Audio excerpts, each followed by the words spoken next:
Yes, reka tujye tubana mezami, reka mbashimire mwese turi kugenda tubana muri muce bigiye bitandukanye. Reka tubashimire mugenda mukora subscribe, kubera ko gukora subscribe hano kuri Aguka Official no kugenda twibanira ubuziraherezo. Wowe wayikoze rero tanga igitekerezo cyangwa gukora like ndetse na share kugira ngo tujye tubana ngano byacu bya buri munsi, utarayikora yikore kugira ngo tujye tubana. Ni ikiganiro cy'imikino cyari personal kuri Aguka Official. Reka tubane mu kanya gato cyane.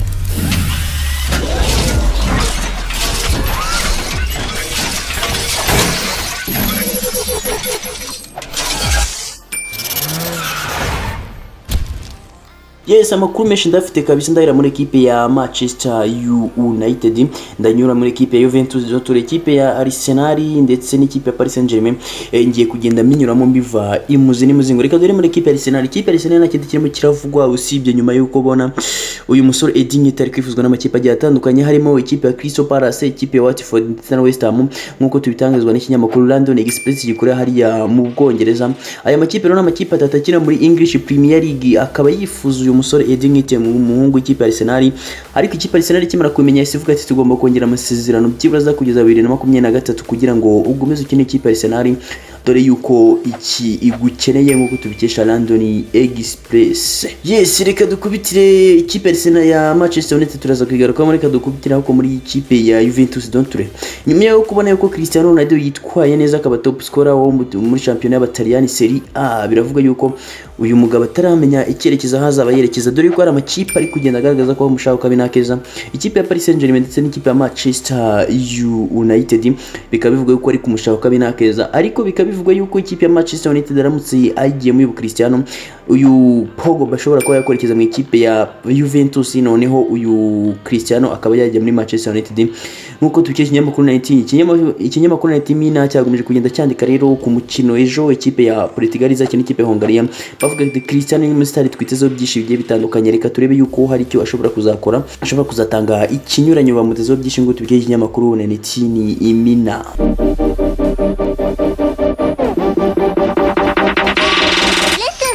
Yes, reka tugaruke muri equipe ya Manchester United. Ikipe ya Manchester United murabizi ko hari abakinnyi benshi ifite muri team national y'amatipe yagiye atandukanye, dore yuko ero iri kugenda ikinwa 2020 na 2021. Rero uyu nguyu Scott McTominay murabizi ko ari muri equipe nationale, ikipe ya Scotland, yabajije impamvu yakunda kwambara 39 mu mugongo yaba muri Manchester United cyangwa se muri equipe nationale bariyo bita Scotland. Yabavugiye ati ikipe rero iyi ni 39 ndayikunda cyane, dore ko nyigira muri equipe ya Manchester United muri 2019 umutoza Ole Gunnar Solskjaer yahisama akaba ariyo ngomeza kugenda nambara. Nungure muri equipe nationale nasabye yuko bama ni 39 akaba ariyo nambara mu mugongo.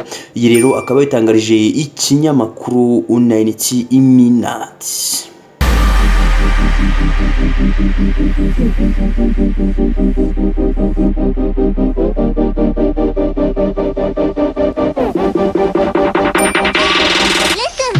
Yes, tukiri muri equipe ya Manchester United kwara abakinnyi batatu mu gihe bazaba bafunguye transfer zo ku mugabane iwi Burayi. Aravuga ko abakinnyi batatu bamaze kuba bashyiraho umutima ku kabinakeza bagomba kuzbazana, ariko uhabwa amahirwe bikomeye cyane no bita Jadon Sancho w'ikipe ya Borussia Dortmund, dore yuko bagiye bagenda mwifuza keshi na keshi, bagenda bumvikana n'ibiciro bakaba ari gupfa amafaranga make cyane. Rero biravuga ko Jadon Sancho azerekeza mu ikipe ya Manchester United nkuko tubitangarizwa n'ubuyobozi bwabo.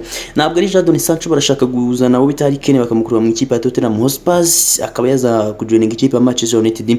Ntabwo ari wenyine n'uyu nguyu bamwita Declan Rice, akaba yakina mu ikipe ya West Ham, ikavuga yuko ashobora kuba yakwerekeza mu ikipe ya Manchester United nkuko tugenda tubitangarizwa na Fabrizio Romano.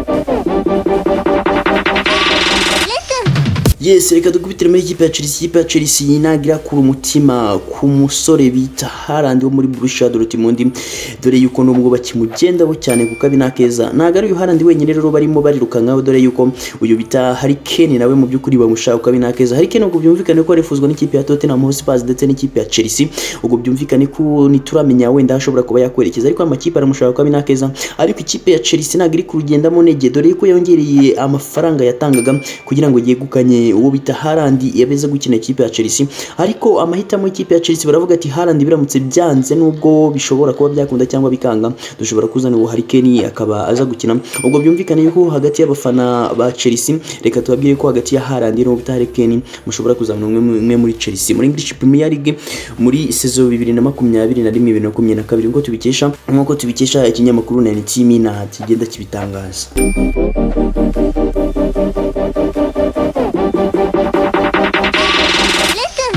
Yes, kugira ngo tuvire muri ikipe ya Manchester United irimwe, ariko reka ndaza kwigarukaho. Reka dukubitire muri Ero iri kugenda ikinwa wita Christian Eriksen. Muzi ko yagize ikibazo bagiye ikipe y'igihugu iri kugenda ikina umukino akaza kugwa mu kibuga akagira ikibazo.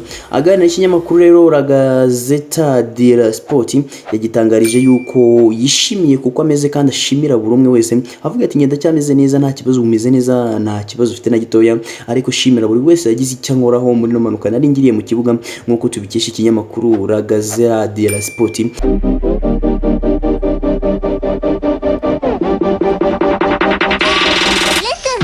Yes, reka dukubikire muri ekipe ya Tottenham Hotspur.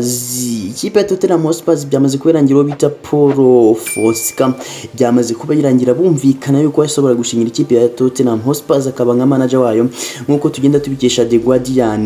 Biravuga ko ashobora kuba yasinya imyaka 3 muri ekipe ya Tottenham Hotspur, hanyuma akagenda asimbura bita Jose Mourinho wamaze kwivamo, ko tubikesha ikinyamakuru The Guardian yuko ashobora gusinya uyu nguyu Paul ashobora gusinya imyaka 3 mu ikipe ya Spurs. Byamaze kuba binarangira rero, dore yuko nta kindi gisigaye, mbona nkaho ibiganiro bisa nkaho ubyarangiye, gisigaye no guterekaho amasezerano. Yes, reka tunyarukire muri ikipe ya Tottenham Hotspur no twigarukemo gato, dore ko ikipe ya Tottenham Hotspur uyu musore bamwita Tom Heaton biravuga ko ashobora kuzajya gukora mu ikizamini cy'ubuzima, yamara gukora ikizamini cy'ubuzima akaba asinya amasezerano y'imyaka 2 muri ikipe ya Tottenham Hotspur, ndetse bakamwongeraho indi sezo imwe nk'uko tubikesha Fabrizio Romano. Yes, nitwasusa tujye muri ikipe ya Arsenal, dore ko ikipe ya Arsenal itajya yibura. Ikipe ya Arsenal iri kugenda mu by'ukuri ivugisha abakinnyi bagiye batandukanye, uwo bita Ben White n'uwo bita Neres. Biravuga ko rero bashobora kuza gusinya ikipe ya Arsenal, byagiye bigenda bivugwa keshi, n'uwo bita Bisuma byagiye bigenda bivugwa, ariko mu by'ukuri ikipe ya Arsenal ikaba itarakura affaire n'imwe mu nzira, dore ko icyo yakoze aho ko yaganirije umuzamu wita Matirane nyuma yo kumva yuko uwo bita Benatir no yanze kongera amasezerano muri ikipe ya Arsenal. Yes, mwari kumwe na Pasinario Eri eti laba Messi Sano Karipo Sano, tujye tubana mu biganiro byacu bya buri munsi. Kora subscribe wewe wayikoze, tanga share ndetse na comment kugira ngo tujye tubana mu biganiro byacu bya buri munsi. Ciao ciao.